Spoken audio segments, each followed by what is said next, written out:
Fresh chips and oil. We were out of fresh oil and my dad asked me to go quickly down, since there was a rush hour.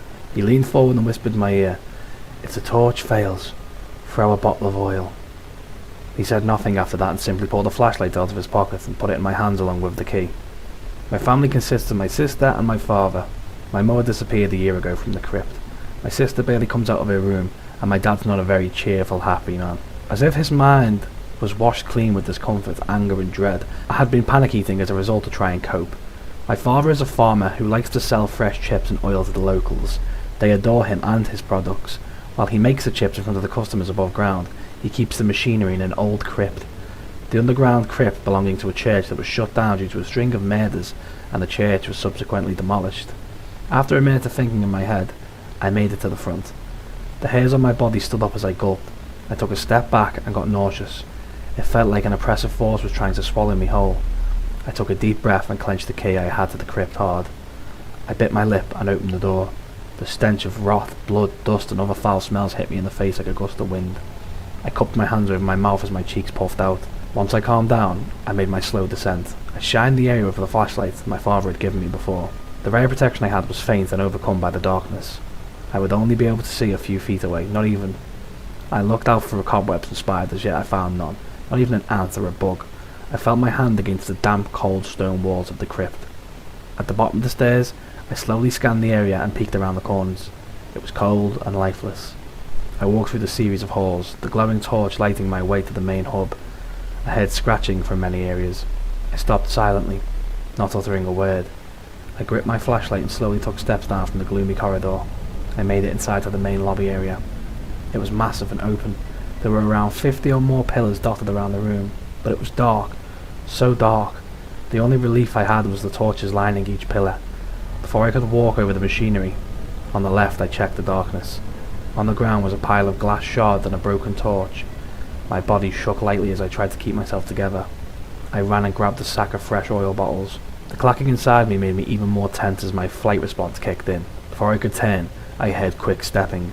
The slapping of hands and feet echoed through the entire crypt. The pillars were slashed and scraped. Stone bits fell to the ground with a pitter-patter. I turned to my left in front of the machines and I kept the torch close to me. I was paralysed. I realised that I wasn't alone. I stared at the darkness for a couple of minutes as I dragged the sack slowly to the exit. One of the bags on the right side of the machinery, cloaked in shadow, was taken in an instant. The clunking and smashing of glass made me scream. I stood there in shock with my hands up. I heard a sickening rip, and then quiet. Nothing. I heard nothing. I shined the light in every direction. I held it with one hand.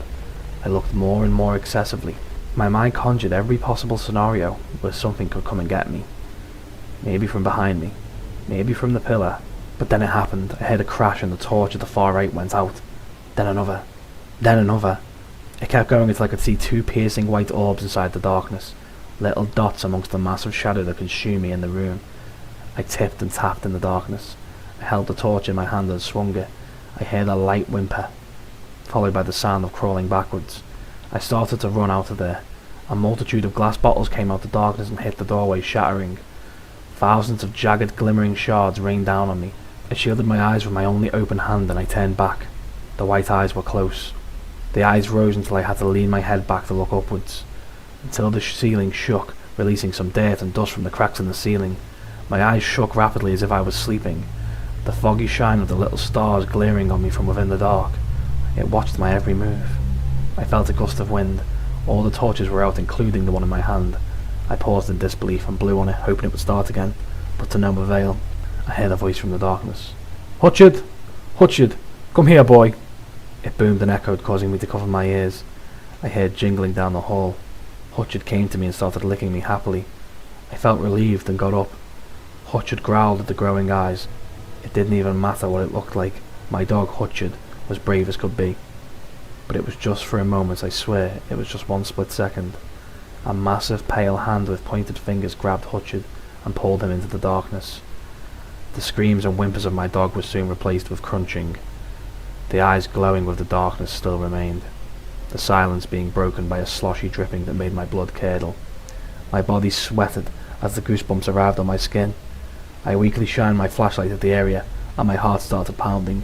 I wanted to puke and cry. It was heart-wrenching. Hutch's head and collar were lying on the crypt's cold floor in a puddle of red. I heard a ghostly snarl from inside the darkness which echoed throughout the crypt. I reached into the bag quickly and took out my bottle of fresh olive oil, the rest clacking inside. I reached my arm back like a pitcher and chucked it at the eyes. I ditched the bag and bolted towards the exit hall. My eyes were wide, and I didn't even have time to scream. The blood coursing through my veins went hot, with the sporadic pumping, the adrenaline fueling my flight. I expected to hear a smash, rather than an echo of spilling and delighted coos thrashing my eardrums. My mother's voice echoed throughout the halls behind me. I stopped immediately. "Bill! Bill! Where are you, Bill? Please don't leave me down here." I clenched my shirt and ran away. I heard it scream in her voice, something I could never forget. "Bill! Come back!" Once I got to the steps, I skipped every other until I collapsed on the grass and shut the crypt's door. I took my time to catch my breath. My lungs expanded and pounded as I greedily gulped air. The sweat poured down my back as my eyes rapidly blinked. I ran back to the stands and fell into my dad's arms, crying excessively. All I remember saying in the panicked state was, "It got Hutched. There's something down there, Dad." My dad grabbed my shoulders and said, "Close down the shop. I'm going to get the shotgun." My dad ran inside as quickly as he ran outside with the family shotgun. I saw him make his way down to the crypt and go downstairs. It took everything I had to concentrate on cleaning up the area. Every minute I looked back and again, yet he didn't return. I feared for the worst and dialed my grandparents. After 30 minutes they came to pick me up and my sister. I lied to them. I told them that Dad said we would go and see them. When we were there I cried for hours. They asked me what was up, but I said it was because of a break-up. Another lie. I heard knocking at the door and I went to go and get it. It was my dad. He was all bandaged up and one of his eyes was covered with a patch. In his right hand he clutched Hutch's bloody collar. In his left was his cell phone.